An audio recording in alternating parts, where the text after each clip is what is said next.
Welcome to another painting tutorial. This one's another Orcs and Goblins one. We're looking at Wurrzag, the Shaman for Savage Orcs, special named character, Warhammer Fantasy. Okay, so what I did here is I actually put the squig on the separate base. I got that idea from the Games Workshop blog. Somebody posted a picture on Flickr like that. I thought, hey, that's a neat idea because there's actually a spell where he can I think it's Wurzag's Curse it's called, and he can make an enemy character into a squig or something like that. So I thought, you know what, that's a lot more neat with the fluff, and everything else is basically the same as the GW character, and paint a little bit of war paint on there. And so let's walk through all the steps. So I started off with a brown spray, and as you can see I got the squig glued on there, and I pop him off later. But basic brown spray, didn't get everything well covered, but good enough.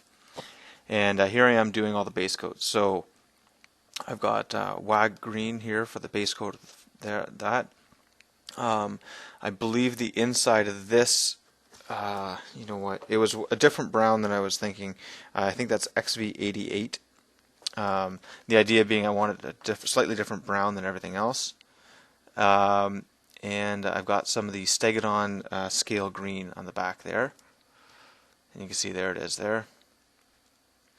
Now I'm getting some of the reds in here, and so that's Mephiston red right there, and this is Kaldor sky blue, and as well I've got Xandri dust for the bone, and that's that same XV88 there. The dark brown is going to be Rhinox hide, I believe. See the Rhinox hide, no actually no sorry, that's Dryad bark in there and over there as well. Okay, so you can see all the base colors there, nothing too fancy. Oops, that doesn't belong. Okay, so washes now. So this is Beltan green. For that, I've got Agrax Earthshade for the dark browns. I've got Seraphim Sepia for all the other ones, and Kaborg Crimson for the reds. And the Stegodon scale green is Koala Green Shade. I think that's right. Okay, so now I'm doing all the highlights in here. So working up with the Sotek green and Temple Guard blue, and so this is Sotek green, kind of trying to blend it there, getting most of these high areas, and I'm also going to just do sort of edge highlights with the Temple Guard blue. And for some reason I've mixed all those in. So Temple Guard blue is going on the upside of all these edges and around the outside of those edges. Okay, so for the flash here, we've got, after the Beltan green, I got Warboss green going on there, trying to blend that in nicely, pull it away from the edges so you have nice shades there for a good contrast. And I'm going to be highlighting that up with my other green, which is Scarsneck green. And I think that's got the Scarsneck green on there. So again, just trying to accentuate all of these bulging muscles there. Okay, so now I'm highlighting these here. So this had Seraphim Sepia wash put on it, and it's Ishbanti bone and Screaming Skull is going to be the highlights on there. And coming through here. So Evil Sun's Scarlet is going on there. And okay, so this little guy here, I did him with a Khorne red and Kaborg Crimson base coat, highlighting that up, and well, that's going to be Wazdaka red and Squig orange. So that's Wazdaka red on there. You can see the highlight coming on, and there's Squig orange coming along the edges.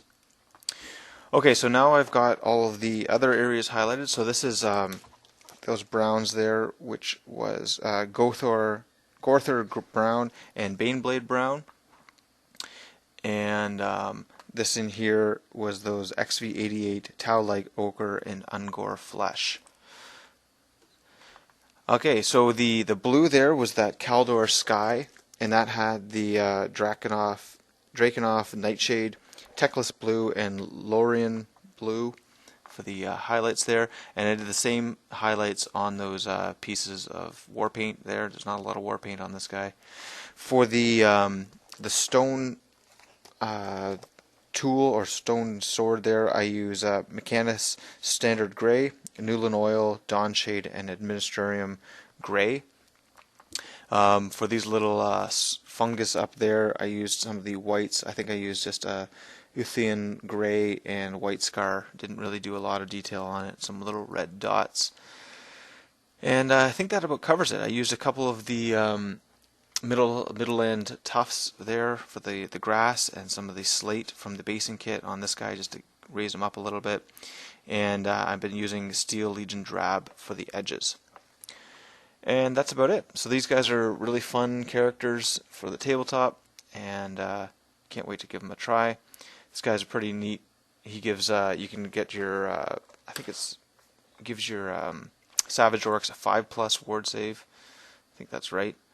Pretty expensive character, but really neat.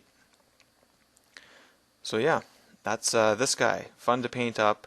Really cool model, and I can't wait to see him on the table.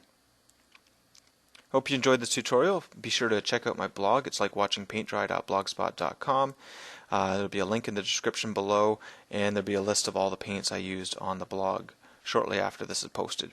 Hope you enjoyed this, and see you next time.